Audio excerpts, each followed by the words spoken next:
Olá, vamos mergulhar logo nesta análise e tentar desemaranhar um tema que está literalmente em todo o lado: a transição energética global. Ouvimos falar nisto constantemente, mas as mecânicas reais de como a nossa sociedade consome e muda a sua energia são, muitas vezes, mal compreendidas. O nosso objetivo hoje é ir direto aos dados e perceber como é que esta mudança colossal realmente funciona na prática. E logo à partida, esbarramos num grande paradoxo. Se é do conhecimento geral que o petróleo polui, por que é que simplesmente não fechamos a torneira de um dia para o outro?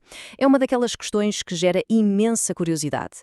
O impacto ambiental está mais do que estudado, não há grande dúvida sobre isso. Só que a realidade de travar a fundo esse consumo, bem, é incrivelmente complexa.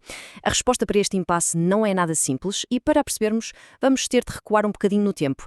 O que nos leva à nossa primeira paragem: o dilema do petróleo e a acumulação histórica. Para entender o presente, temos mesmo de olhar para o que a humanidade andou a fazer com a energia ao longo dos séculos. No início, a principal fonte era a madeira, certo? Depois chega a Revolução Industrial e o carvão entra em cena de forma avassaladora. Mais tarde, na Era Moderna, o petróleo revolucionou absolutamente tudo. Mas há um padrão fascinante aqui. Quando o carvão apareceu para impulsionar a indústria, a madeira não foi deitada ao lixo. E quando o petróleo tomou conta do mundo, o carvão continuou a ser consumido massivamente. É aqui que chegamos a uma conclusão fundamental: a energia não é substituída, ela é somada. A humanidade nunca abandonou uma fonte de energia antiga só porque descobriu uma nova. Pelo contrário, nós apenas empilhamos as novas fontes em cima das antigas. É literalmente como se fosse um jogo de blocos gigantesco. A nossa história não é de eliminação ou de trocas perfeitas, é puramente de acumulação. Tudo isto ajuda-nos a compreender a verdadeira força do consumo global. Afinal, por que é que andamos sempre a empilhar mais e mais energia? Por que é que não podemos apenas trocar uma fonte pela outra e pronto? Bom, a resposta é que a procura mundial tem um apetite insaciável e temos três grandes motores a puxar por isto. Primeiro, mais pessoas no planeta. Segundo, muito, mas muito mais tecnologia, desde servidores gigantescos a trabalhar sem parar, até aos telemóveis nos nossos bolsos. E em terceiro lugar, o nível de consumo geral aumentou brutalmente com a melhoria da qualidade de vida. Tudo somado, a sociedade global precisa de quantidades cada vez maiores de energia todos os dias, nunca de menos. E é exatamente com este cenário de fundo que nos deparamos com a nova exigência climática. O que acontece quando esta velha tradição de apenas adicionar energia choca de frente com os limites físicos do nosso planeta? O contraste entre o passado e o presente é absoluto. Antigamente, a mudança da madeira para o carvão foi motivada puramente por uma questão de eficiência. Procurava-se um combustível que rendesse mais e fosse mais produtivo.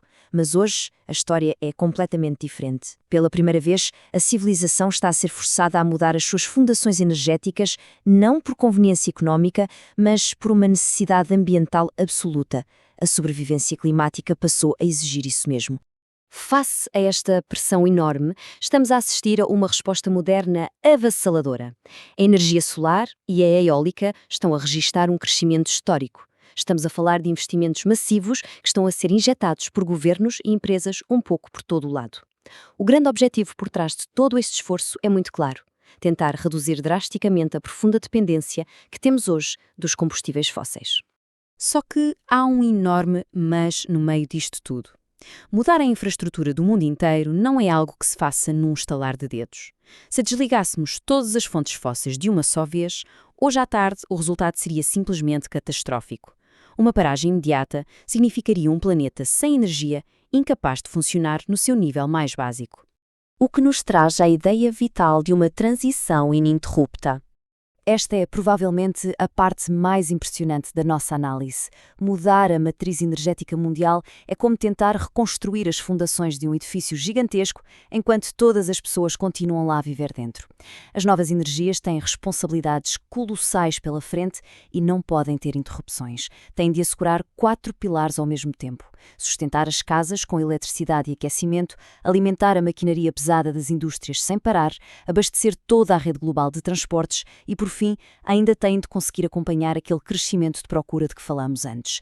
As energias renováveis precisam de ganhar capacidade suficiente para carregar todo este peso sozinhas. O que nos faz aterrar na mecânica super realista desta mudança, adição antes da substituição.